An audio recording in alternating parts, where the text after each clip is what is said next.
Bonjour à tous, merci d'être connectés pour ce nouvel épisode des Mercredis d'Icofer. Merci beaucoup Guillaume d'avoir accepté de présenter au cours d'un des webinaires, d'avoir proposé un sujet qui a intrigué, je pense, plus d'une personne, hypophosphatasie versus hypophosphatazémie. Je te laisse la main et puis n'hésitez pas au fur et à mesure de la présentation à poser vos questions dans le chat ou dans le question-réponse pour qu'on puisse échanger un petit peu à la fin de la présentation. Merci encore, Guillaume, à toi. Bonjour à tous. Alors, je vous ai mis ici un petit QR code, si vous pouvez vous connecter pour qu'on puisse voir un petit peu ce que vous pensez de cette question, hypophosphatasémie versus hypophosphatasie, qu'on se pose de temps à autre en termes de pratiques courantes.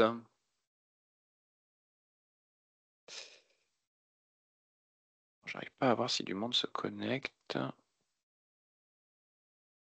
Est-ce que quelqu'un peut juste me dire si ça marche dans les commentaires, le QR code, pour être sûr? Alors, moi, j'ai réussi. Ouais, J'ai ok, bah été super. connecté dessus, mais ça ne s'affiche pas sur ton écran. Ouais. Ok, bon, c'est pas grave, je vais avancer et puis le code se réaffiche ultérieurement. Donc, quand y penser, hypophosphatasémie ou hypophosphatasie, eh bien, pour commencer, alors j'ai juste un lien d'intérêt, c'est que je suis investigateur pour une étude menée par Alexion. La première des choses pour y penser, c'est qu'il faut le remarquer. En fait, dans un travail qui avait été fait dans tous les hôpitaux du Grand Ouest, en médecine interne et en rhumatologie, chez les patients hospitalisés, on se rendait compte que chez ces patients, on avait 1,18% de patients qui avaient des phosphatases alcalines basses. Et parmi tous ces patients, 0,32% avaient des phosphatases alcalines basses persistantes. Ce qu'on a considéré comme persistant, c'était d'avoir plusieurs dosages qui montrent à chaque fois des phosphatases alcalines basses. Et quand on regarde dans les comptes rendus d'hospitalisation de ces patients, on se rend compte que ça n'est mentionné que dans 3,5% des cas, essentiellement chez les patients en rhumatologie, mais vous voyez qu'on est à peine à 7%, ce qui est relativement peu. Alors, je vous présente une première situation, une dame de 87 ans, donc qui a une cardiopathie, une fibrillation auriculaire, un diabète de type 2, avec tous les traitements qui vont avec, que vous avez là, l'Entrestol, le bisoprolol, le Dactone, le Forxiga, l'Humalog, la Lévémir. Elle a fait une crise de goutte une fois, elle était sous allopurinol, une supplémentation en vitaminique D. Elle est suivie pour un rhumatisme inclassé qui est sous tocilizumab et méthotrexate, et elle a une ostéoporose fracturaire pour laquelle elle est sous Aclasta.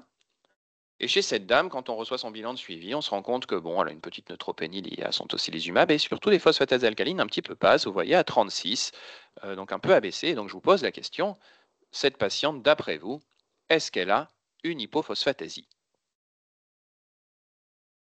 Je vois le nombre de connectés, c'est super.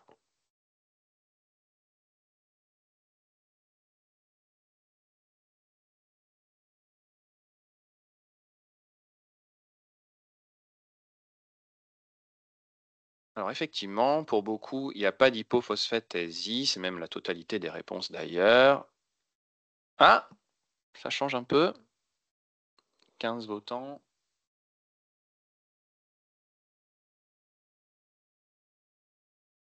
Hop, je réactualise. 18. Et je devrais avoir tout le monde. 19. Bon, je vais pouvoir arrêter là. Effectivement, la bonne réponse était non. Et en fait, cette patiente, elle a un traitement effectivement qui est inducteur de ces phosphatases basses. On va y revenir. Donc déjà, ce traitement en question, c'était l'Aclasta. Et dans cette étude qui avait été faite dans la région, vous voyez que chez les patients traités par biphosphonate, en fait, il y en avait une majorité qui n'avait jamais eu de dosage des phosphatases alcalines avant, ce qui posait un problème évidemment pour y penser ultérieurement parce qu'on a des facteurs confondants. Alors, quand on dose des phosphatase alcalines, qu'est-ce qu'on dose? Eh bien, il faut savoir que le gène de la phosphatase alcaline, il y a un gène ancestral qui a évolué avec un gène non tissu spécifique. C'est celui-là qui est localisé sur le chromosome 1, le gène ALPL. Et puis, il y a eu une évolution en parallèle sur un gène de phosphatase alcaline intestinale avec, sur le chromosome 2, 3 gènes. La phosphatase alcaline intestinale ici, la phosphatase alcaline germinale ici, la phosphatase alcaline placentaire. Lorsqu'on dose des phosphatases alcalines totales, on dose essentiellement de la phosphatase alcaline non tissu spécifique et de la phosphatase alcaline intestinale. 90% des phosphatases alcalines sont des phosphatases alcalines non tissu spécifiques dans le dosage sanguin. Et lorsqu'on regarde les sous-isotypes de cette phosphatase alcaline non tissu spécifique, à 50% du temps, c'est 50% de phosphatase alcaline osseuse et 50% de phosphatase alcaline hépatique. Donc, quand on voit des phosphatases alcalines ABC, la première des choses, c'est de vérifier que c'est persistant, bien sûr, et puis, est-ce que ça correspond aux références de l'âge et du sexe? Et ça dépend donc de l'âge, comme vous le voyez là, avec des taux dont on s'attend à ce qu'ils soient plus élevés chez l'enfant, et chez les adultes, on considère que des phosphatases alcalines sont ABC en dessous de 40 unités par litre. Et une fois qu'on a identifié ces phosphatases ABC, eh bien, il va falloir examiner, interroger les patients. L'objectif de cette étape, c'est d'éliminer les causes acquises, parmi lesquelles on aura des causes nutritionnelles, des causes pharmacologiques, des causes gastro-intestinales, des causes endocriniennes. Et pour certaines d'entre elles, ça va nécessiter de faire des examens complémentaires, notamment pour tout ce qui va être myélome multiple, maladie rénale avancée avec notamment l'os adynamique, et puis l'hypophosphatasie, j'y reviendrai ultérieurement. Alors les causes, elles sont nombreuses. Je vous ai mis ici une classification que je trouve plutôt bien, avec les éléments qui sont liés au mode de vie, notamment la consommation d'alcool et puis la réduction des apports alimentaires, les carences nutritionnelles, carences en B6, en B12, en vitamine C, en magnésium, en zinc. Des maladies endocriniennes, hypoparathyroïdie, hypothyroïdie, maladie de Cushing, déficit en hormones de croissance, anorexie, obésité. Des maladies intestinales, maladies cœliaques, maladies inflammatoires digestives inflammatoires, les entérocolopathies nécrosantes. Au niveau néoplasique, le myélome dont je parlais également, le cancer colorectal, qui a été décrit associé à des phosphatases alcalines basses, l'os adynamique de l'insuffisance rénale, le sepsis, les traumatismes majeurs, les chirurgies majeures, l'anémie profonde, les transfusions massives. La maladie de Wilson, je reconnais qu'elle n'est pas acquise, celle-là. Elle est génétique. La contamination aux métaux lourds radioactifs, c'est quand même pas fréquent. Et au niveau médicamenteux, les antirésorbeurs, les oestrogènes, l'intoxication à la vitamine D, les corticoïdes, tamoxifène, clofibrate, antivitamine K, chimiothérapie et thiazolidinedione en sont les principaux représentants. Toutes ces causes, bien évidemment, elles n'ont pas une cinétique identique. Alors les causes tout le temps basses, c'est les causes génétiques, j'y reviens juste après, c'est pour ça que je les ai masquées ici. Et puis après, on peut avoir des baisses très rapides, notamment dans les traumatismes, les chirurgies, les transfusions massives, le sepsis, et puis des causes avec une cinétique moins brutale que les précédentes que j'ai évoquées. C'est ce que vous voyez sur ce diagramme. Une fois qu'on a éliminé ces causes acquises, là, on va se poser la question des causes génétiques. Et dans les causes génétiques, il y en a 5 principales. L'ostéogenèse imparfaite de type 2, sur lesquelles on va retrouver aux radiographies les côtes en chapelet avec plein de fractures. Les anomalies dentaires et des déformations osseuses qui peuvent être évocatrices d'une dysplasie cléidocrânienne, qui est une autre maladie rare. Les patients qui ont une atteinte hépatique avec un ictère et puis des symptômes neurologiques, bien sûr, pensez à la maladie de Wilson. Des patients originaires d'Afrique du Sud avec une arthrose particulière. Il y a une maladie très très rare qui est la maladie de Mcelleny, qui est une maladie génétique. Et puis, enfin, l'hypophosphatasie, qui est ce qui nous préoccupe aujourd'hui. Et je parle de symptômes évocateurs, et donc je vous pose la question, quels symptômes d'hypophosphatasie connaissez-vous ?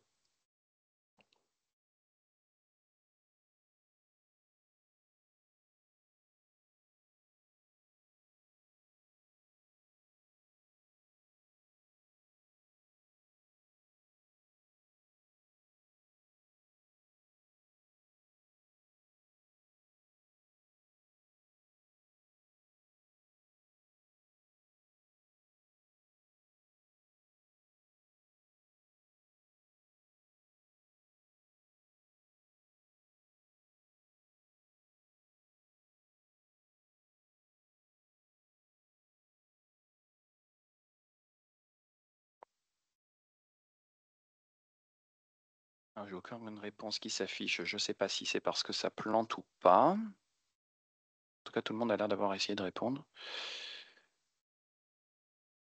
Je vais avancer et puis ça vous aura permis de phosphorer un peu à la question quand je vous l'ai posée. Alors, les symptômes d'hypophosphatasie, en fait, qu'on va rechercher, eh bien, ils vont être différents selon la situation. S'il s'agit d'une forme à début pédiatrique et forme pédiatrique, on va avoir des retards de croissance,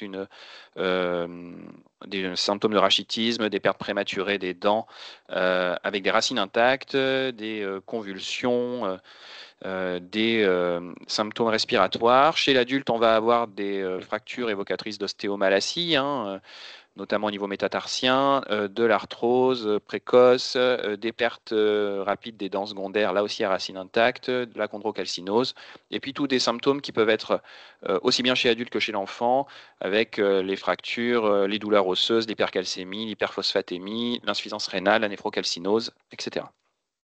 Tous ces symptômes, ils n'ont pas une prévalence identique, et les symptômes les plus évocateurs chez l'adulte, ça va être les fractures récurrentes avec des difficultés de consolidation, la chondrocalcinose, la néphrocalcinose, les ossifications des anthèses, les douleurs musculo-squelettiques, les troubles de la marche induits par toutes ces problématiques, la perte précoce des dents avec les racines intactes et des anomalies dentaires sur lesquelles je vais revenir brièvement. Ils ne sont pas tous avec une fréquence identique. Vous voyez que chez l'adulte, on va avoir des douleurs osseuses, bien sûr, qui sont fréquentes, les problématiques dentaires, les difficultés de consolidation de ces fractures, les signes biologiques, vous voyez, qui sont moins fréquents, la faiblesse musculaire, la problématique du rhumatisme microcristallin ici. Les symptômes neurologiques, c'est beaucoup plus rare. Ça, c'est une étude du registre international des hypophosphatasies. Et chez l'enfant, c'est différent. On a bien sûr les douleurs, et vous voyez qu'en grosse différence, on va avoir les symptômes neurologiques qui sont beaucoup plus fréquents chez les patients avec un début pédiatrique, les problématiques de chondrocalcinose qu'on voit également, la faiblesse musculaire, les troubles de la marche, bien sûr, très présents, les signes biologiques aussi, et puis les difficultés de consolidation et les déformations osseuses, qui sont des signes importants, et bien sûr les pertes de dents précoces. Alors, pour ce qui est du versant osseux, la phosphatase alcaline non tissu spécifique, elle est ici, et en fait, c'est une enzyme qui va être utilisée par les ostéoblastes pour commencer à minéraliser le tissu ostéoïde qu'ils ont synthétisé. Et donc, cette phosphatase alcaline, elle a un rôle important pour la minéralisation osseuse, ce qui fait que quand elle est déficiente, eh bien, le pyrophosphate ne va pas être transformé en phosphate qui est nécessaire pour former du phosphate de calcium basique, donc de l'hydroxyapatite. Et cette accumulation de pyrophosphate va entraîner une inhibition de la formation de tissus minéralisés à l'origine d'une fragilité osseuse de type malassique, avec, vous voyez sur cette coupe histologique, un excès de substances ostéoïdes non minéralisées ici en rose et une absence de minéralisation, de front de minéralisation sur cette coupe histologique après marquage à la tétracycline. Ça va donner des fractures, vous voyez ici au niveau du col fémoral bien sûr, au niveau des métatarsiens, et ça les fractures métatarsiennes récurrentes, c'est un signe qui est très évocateur chez adultes d'hypophosphatasie, et puis des fractures qui ressemblent à des fractures atypiques au niveau notamment des diaphyses ici, et avec une consolidation, ce que vous voyez sur l'image B, qui est parfois très difficile. Une des choses qui peut mettre la puce à l'oreille sur l'hypophosphatasie, c'est le fait que la fissure, elle commence souvent sur le versant externe, ici de la corticale, alors que dans beaucoup d'autres causes de rachitisme, ça va surtout être sur le versant interne. Il y a bien sûr la cause de rhumatisme à pyrophosphate de calcium précoce. Je vous ai mis ici des calcifications du ligament triangulaire du carpe et des ménisques au niveau des genoux. Alors comment est-ce que ça fonctionne? Eh bien, ça c'est un schéma synthétique et schématique que je propose. Les cristaux de pyrophosphate de calcium se forment grâce à du pyrophosphate et du calcium, et le pyrophosphate est dégradé en phosphate par la phosphatase, c'est ce qu'on disait tout à l'heure. Enzyme qui a des cofacteurs activateurs comme le magnésium et cofacteurs inhibiteurs comme le fer et le calcium, ce qui fait qu'en cas d'hypomagnésémie, on peut avoir de la chondrocalcinose secondaire, en cas d'hémochromatose ou d'hyperparathyroïdie primaire également. Et lorsqu'on a une hypophosphatasie, c'est cette enzyme ici qui est défaillante, causant cette accumulation de pyrophosphate et donc formation de cristaux d'une part et inhibition de la minéralisation osseuse d'autre part. Il y a également les anthésopathies dont je parlais. Je vous ai mis ici des exemples au niveau du bassin, au niveau ici de la tuberosité tibiale antérieure ou ici au niveau du calcanéum. Les manifestations dentaires, outre la perte des dents avec racines intactes, vous voyez qu'on va avoir sur les dents déciduales un défaut de l'émail, une dentine amincie avec un élargissement de la pulpe dentaire et une absence de sément. Ces symptômes, on les retrouve bien sûr chez l'adulte, avec en plus de la plaque dentaire ici que vous voyez là, et puis un os alvéolaire qui est réduit, avec un ligament périodontal qui est détaché, comme vous l'avez représenté ici sur le schéma. Donc il faut un avis d'un dentiste avisé pour faire ces diagnostics, et il y a toute une filière qui est la filière ORAR, qui voit les maladies dentaires rares. Donc il y a des centres de proximité un petit peu partout en France. Et puis il y a des manifestations biologiques, donc l'hypercalcémie, l'hypercalciurie et l'hyperphosphatémie qu'on va rencontrer chez les patients, et puis l'élévation des substrats de la phosphatase alcaline, à savoir le pyridoxal 5'-phosphate, plus connu sous le nom de vitamine B6, le pyrophosphate inorganique et la phosphoéthanolamine. Donc c'est des dosages qu'on fait chez les patients, notamment le pyridoxal 5'-phosphate et la phosphoéthanolamine. Le pyrophosphate inorganique, c'est plus compliqué. Et tous ces symptômes, eh bien, finalement, ils ont été utilisés pour créer des critères diagnostiques qui ont été publiés l'an dernier, avec des critères chez l'adulte, où vous voyez qu'on a des critères majeurs, la présence d'une mutation bien sûr, l'élévation des substrats, en particulier la B6, les fractures atypiques fémorales, les fractures métatarsiennes récurrentes, qui est un signe vraiment à rechercher, et les critères mineurs avec les difficultés de consolidation, les douleurs musculo-squelettiques, la perte des dents atraumatiques, la chondrocalcinose et la néphrocalcinose. Il faut 2 critères majeurs, ou un critère majeur et 2 critères mineurs pour pouvoir évoquer ce diagnostic d'hypophosphatasie d'après ces critères. Vous imaginez bien que chez l'enfant, je vous ai dit tout à l'heure que les symptômes peuvent être différents et donc les critères aussi sont différents. Je vous les ai représentés ici avec, vous voyez, la présence de rachitisme chez l'enfant, bien sûr, qui est un élément à prendre en considération. Et puis, les symptômes neurologiques, notamment ces convulsions sensibles au traitement par la vitamine B6, qui sont un des éléments vraiment évocateurs d'hypophosphatasie. Et puis, bien sûr, la craniosynostose et le défaut de développement moteur. Alors, maintenant que je vous ai présenté le tableau clinique, une deuxième situation, une dame avec une ostéoporose, elle a eu 2 méningiomes, elle a eu une diverticulite, elle a eu des dents cassées assez tôt, à 35 ans, un rhumatisme à pyrophosphate qui a débuté à 70 ans, une crise de goutte, une prothèse de genou pour une arthrose, et donc elle est traitée par Kineret pour sa chondrocalcinose, métoject, prednisone à petite dose, acide folique, UV dose, allopurinol et apurer ces traitements à visée cardiovasculaire et un peu d'IPP. Chez cette dame, on a mis en évidence des phosphatases alcalines basses. Le rhumatologue qui l'a vu a demandé une analyse génétique qui a mis en évidence un variant décrit comme pathogène à l'état hétérozygote du gène ALPL, qui a été décrit comme pathogène à l'état hétérozygote composite chez un patient atteint d'une forme périnatale d'hypophosphatasie, classé 4 fois pathogène dans une base de données et rapporté 22 fois à l'état hétérozygote en population générale saine dans une autre base de données. Même question que tout à l'heure. S'agit-il d'une hypophosphatasie?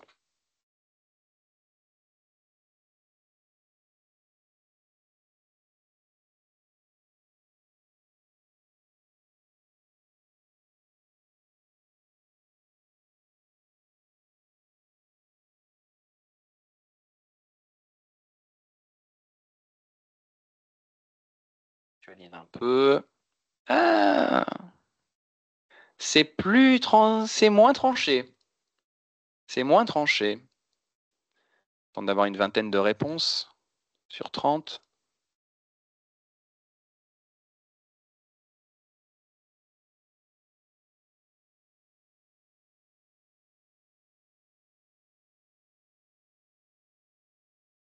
« 18, allez, encore au moins 2.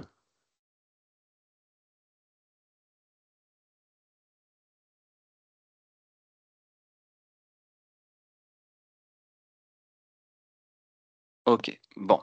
Donc on a une majorité de oui, mais la réponse est non. Alors vous allez me dire oui, pourquoi, etc. Et là, on touche une question vraiment importante qui est, est-ce que tout variant est synonyme d'hypophosphatasie? Et donc, il faut bien comprendre que c'est une maladie rare, l'hypophosphatasie. Là, je vous ai mis une étude de 2018. Vous voyez que la proportion de patients affectés, alors on exclut cette sous-population très particulière. Vous voyez que c'est 1 pour 100 000 aux États-Unis, 1 pour 300 000 en Europe, en particulier en France. Mais la fréquence d'une hétérozygosie pour le gène ALPL, c'est 1 sur 270 en Europe, 1 sur 150 aux États-Unis, 1 sur 200 à 300 au Japon. Donc les mutations hétérozygotes du gène ALPL sont quand même assez fréquentes. Ce qui fait qu'il faut avoir une interprétation assez précautionneuse.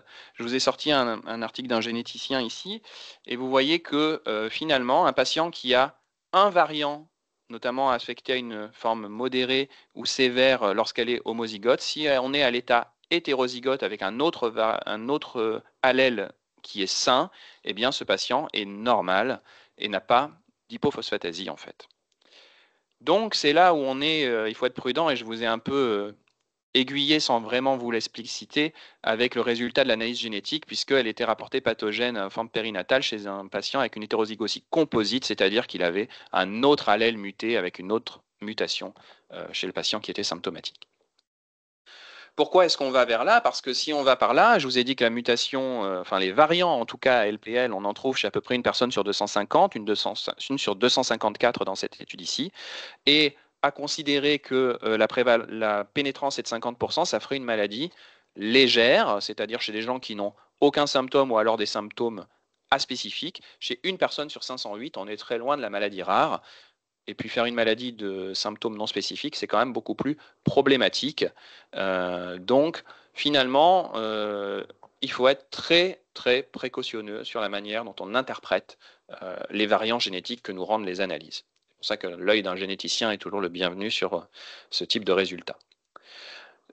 Il y a 2 ans, dans Calcified Tissue, il y avait eu donc une proposition d'arbre de raisonnement synthétique où lorsqu'on a une baisse persistante de phosphatase alcaline, où on a exclu les autres causes et où on suspecte une hypophosphatasie, eh bien, on va aller rechercher des signes cliniques ou radiographiques, bien sûr, une élévation des substrats de l'enzyme et faire une recherche de gènes quand on le peut ou quand ça nous paraît indiqué, quand la suspicion est suffisamment forte. Et quand on a les manifestations typiques, l'élévation des substrats et le variant pathogène, là, il n'y a aucun doute à avoir.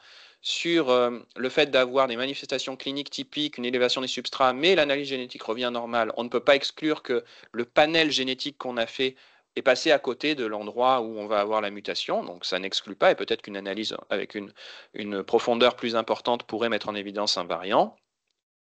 Lorsqu'on a des manifestations typiques invariants pathogènes, même si les substrats sont normaux, on peut supposer, ou en tout cas dire que l'hypophosphatasie est probable, mais on sera déjà un peu moins certain. Et puis il était notion ici dans cet article de porteur ou d'hypophosphatasie latente chez les patients qui ont un variant, mais pas de symptômes cliniques ni biologiques.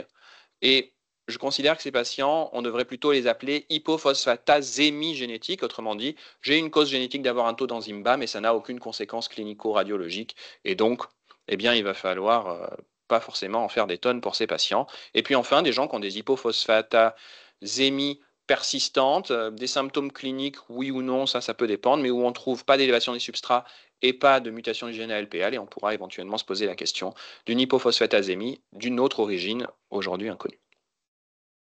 Donc vraiment, vraiment prudent sur l'interprétation des variants interprétés comme pathogènes.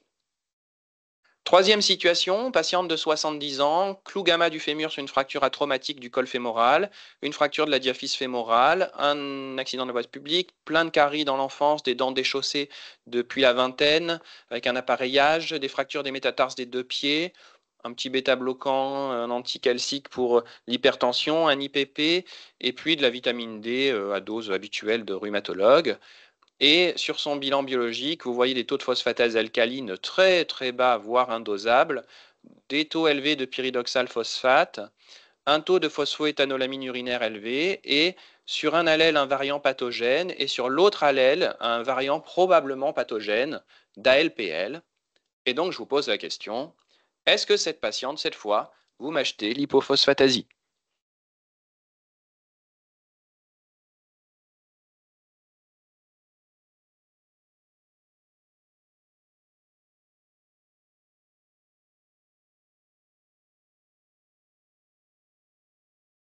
Bon. Tout le monde m'achète l'hypophosphatasie et je dois bien reconnaître que je suis d'accord avec vous, cette patiente, elle a effectivement une hypophosphatasie authentique.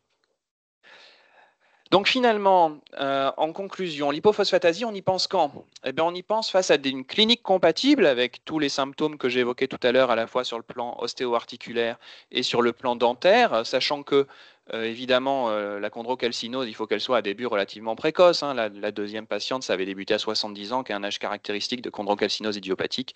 Finalement, sa baisse des phosphatases alcalines est peut-être un facteur aggravant de sa chondrocalcinose, mais en aucun cas la cause. Et à la radiographie, ces fractures métatarsiennes récurrentes et ces fractures qui ressemblent à des fractures atypiques et les fissures osseuses un peu ostéomalaciques-like. Les éléments biologiques évocateurs, hein, hypercalcémie, hypercalciurie, hyperphosphatémie, et puis les substrats, hein, surtout, qui sont vraiment à doser, pyridoxal 5'-phosphate et phosphoéthanolamine urinaire. Et enfin, la mutation, à rechercher bien sûr, mais attention, attention à la fréquence des variants en population générale. Les logiciels de prédiction de pathogénicité des variants ne sont pas tous d'une fiabilité extraordinaire. Ces patients, évidemment, ils sont quand même pas très fréquents et en général, ils sont pris en charge dans les centres de compétences ou de référence de la filière OSCAR, maladies rares de l'os, du calcium, du cartilage et du métabolisme phosphocalcique. Et l'hypophosphatasie, ça rentre dans 2 réseaux, les maladies osseuses constitutionnelles, donc 25 centres, et les maladies rares du métabolisme phosphocalcique, 28 centres répartis en France, dont vous avez la carte ici. Et donc, je vous encourage bien sûr à solliciter ces centres-là quand vous avez un questionnement ou un souhait de suivi plus spécialisé. Et avant de céder la parole, je vous pose 2 dernières questions. Une assez simple. Est-ce que vous êtes satisfait de ce que je vous ai raconté? J'attends un peu pour dévoiler les résultats pour que vous ne soyez pas influencés par les camarades. De toute façon, c'est anonyme, je ne saurais pas qui a voté quoi.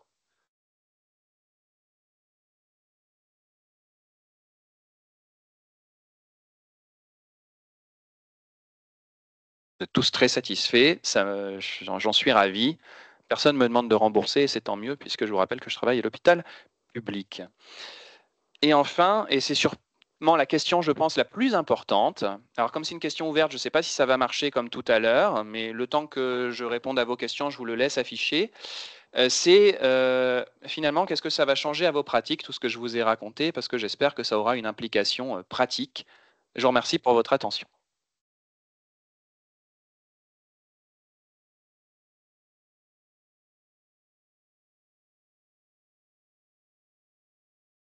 Merci beaucoup, Guillaume, pour ta présentation. Je pense que c'était effectivement très clair. Il y a une personne qui a dit qu'il manquait quelques informations. Alors, ne pas hésiter à poser les questions dans le questions et réponses ou le chat. En attendant, moi, j'ai noté quelques questions euh, qui sont plutôt d'ordre pratique. C'est la première chose, tu dis qu'il faut redoser la phosphatase alcaline et tu te laisses combien de temps pour le redoser en fonction des contextes? Alors, en fonction des contextes, ça peut être quelques semaines, ça peut être quelques mois, hein. Typiquement, les causes qui ont une baisse brutale, à partir du moment où le problème est résolu, ça va remonter assez rapidement. Quand c'est quelque chose qui est un petit peu plus progressif, on va dire, notamment quand il y a un traitement dont on est un peu imbibé, si j'ose dire, eh bien, ça va prendre un peu plus de temps à ce que ça se normalise. Donc moi, je dirais à minima quelques semaines, voire quelques mois selon les causes. Et souvent, ce qui est intéressant, moi je harcèle les internes avec ça quand la question se pose, c'est de vraiment fouiller pour voir s'ils n'ont pas eu des dosages de phosphatase alcaline antérieurs, même dans d'autres contextes, parce que parfois on récupère un dosage normal, voire plusieurs, et là on se dit, bon, ben, c'est sûr que là on n'est pas sur quelque chose de constitutionnel. C'est vrai qu'il y a beaucoup de laboratoires qui ne fixent pas de normes inférieures pour la phosphatase alcaline et qui ne signalent même pas forcément quand, a priori, quand elle est basse. Je ne sais pas si à Poitiers, tu avais pu faire en sorte que... Alors, nous, on a la norme basse hein, sur le laboratoire, mais c'est vrai que ça fait aussi partie des raisons pour lesquelles, finalement, ça peut être quelque chose, des phosphatases alcalines basses, sur lesquelles on passe complètement à côté, quoi. Parce que souvent, quand c'est élevé, ça s'affiche en rouge. Quand c'est abaissé, soit c'est en vert, soit c'est en bleu. Bref, c'est pas inquiétant. Donc, on s'en préoccupe pas. Et ça, c'est vraiment ennuyeux. Hmm. Alors, il y a quelques questions qui arrivent. La première, c'est est-ce que la phosphatase alcaline peut parfois être normale ou alors est-ce qu'elle est toujours basse en cas d'hypophosphatasie? Alors, enfin, normalement, elle est tout le temps basse, hein, concrètement. Il y a eu quelques case reports qui ont rapporté des taux subnormaux, voire légèrement normaux de patients qui avaient des atteintes hépatiques catastrophiques avec un isoforme hépatique très élevé. Ceci étant, je pense que c'est à prendre avec précaution, étant donné que finalement, le fait que ce soit un isoforme osseux ou hépatique, c'est lié à des modifications post-traductionnelles. En fait, c'est des sucres, hein, des glycosylations qui changent, mais ça vient du même gène. Donc, du coup, normalement, une mutation génétique, on devrait avoir des taux qui sont bas, quelle que soit la situation. Merci. Ensuite, il y avait une question sur les traitements. Est-ce qu'il y a des traitements spécifiques pour Alors, il y a ces effectivement un traitement hypophosphatamiques? spécifique hein, qui existe, j'en ai pas parlé parce que là on était sur le camp y penser, mais qui s'appelle l'asphotate alpha, Strensiq de son nom commercial, fabriqué par Alexion, d'où mon conflit d'intérêts, mais donc qui a une indication qui est le fait d'avoir une forme quand même assez sévère et qui a débuté avant l'âge de 18 ans. Donc c'est un peu la restriction, c'est-à-dire que typiquement ma dernière patiente, elle a beau avoir une hypophosphatasie tout à fait caractéristique, ses premiers symptômes ont débuté à la vingtaine. Et donc, en fait, techniquement, elle est hors AMM de ce traitement. Alors après, en RCP, on peut décider quand même de traiter les patients, mais l'AMM de ce traitement, c'est vraiment à début avant 18 ans. Et il y a actuellement un essai international randomisé en cours sur un autre type de substitution en phosphatase alcaline avec des injections un peu plus espacées, puisque le Strinsiq, au tout début en tout cas, c'est une injection quotidienne. Après, ça peut s'espacer. Et donc cet essai est en cours et inclut aussi des patients qui ont eu un âge après 18 ans.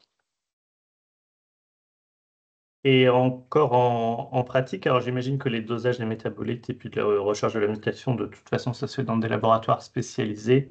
Euh, et donc, ma question, c'est est-ce qu'il vaut mieux, une fois qu'on a une phosphatase alcaline basse et des symptômes évocateurs, l'adresser d'abord dans une filière et que ensuite les dosages soient réalisés par ou en tout cas les prélèvements soient envoyés dans des laboratoires qui ont l'habitude de le faire, ou est-ce qu'il vaut mieux essayer, quand c'est possible localement, de faire un maximum d'examens, dont dosage des métabolites, recherche du gène, avant d'adresser le patient dans une filière?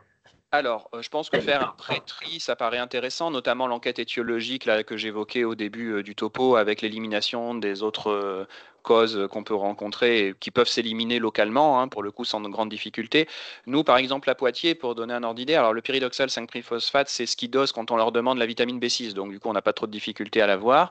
Par contre, la phosphoéthanolamine urinaire, c'est quelque chose qui part dans un labo externe privé, hein, c'est pas fait sur place, mais du coup, ils reçoivent tous nos prélèvements et ils nous font du coup toutes les analyses quand on les demande. Donc, ce qui fait qu'on a finalement un seul interlocuteur, nous, vis-à-vis de ça. Mais après, chaque CHU, notamment ceux qui ont des labos très spécialisés en métabolisme, etc., peut-être qu'ils peuvent le faire localement. Mais ça, il faut des équipes vraiment dédiées. Ok, bah, merci beaucoup Guillaume, je pense que c'était très clair et effectivement, ça va apporter des informations pratiques à tout le monde. Je ne sais pas si tu avais réussi à avoir des réponses sur ce que ça va changer en pratique. Je suis en train de me connecter à WhoopLab en parallèle pour voir si quand je vais directement dans WhoopLab, ça marcherait, parce que je suis curieux de savoir. J'ai vu qu'il y avait des gens connectés, donc ça a dû me saisir les réponses. Je suis content que ça ait marché, parce que j'étais pas optimiste, hein, sur WhoopLab. Donc je Ah, regarde ça a ça, plutôt bien fonctionné, ouais. j'en ai pour 3 secondes, comme ça je te dis. Tac, tac, tac. Mercredi du COFER. Alors, afficher. Alors, les modifications en pratique, eh bien, j'ai vérifié toujours les phosphatases alcalines, effectivement. Les explorations, être vigilant, les variants. Attention aux antirésorbeurs qui peuvent faire baisser les phosphatases alcalines. Regardez attentivement les résultats. Et puis, on va faire attention à l'hétérozygosie aussi. Donc, je pense que voilà, mon côté un peu prudent, je pense qu'il est important à prendre en considération. En fait, quand on en discute avec les généticiens, leur vraie angoisse, c'est de transformer des gens non malades avec un variant génétique en des gens malades avec du coup, et oui, et qu'est-ce qui va se passer pour mes enfants? Est-ce qu'il faut faire du conseil génétique? Et là, on peut rentrer dans un cercle qui peut être vraiment anxiogène pour les patients. Donc, c'est pour ça qu'il faut vraiment une discussion bien établie avec un généticien de confiance pour ça. Ben, merci encore. Merci à tous de vous être connectés. Et le mois prochain, les deux rendez-vous seront le 2 avril et le 23 avril, avec des présentations sur l'élévation de la créatinine kinase par Loïs Bolko et sur l'interprétation d'une lacune osseuse par Sébastien Touraine. Bonne journée à tous. Bonne journée.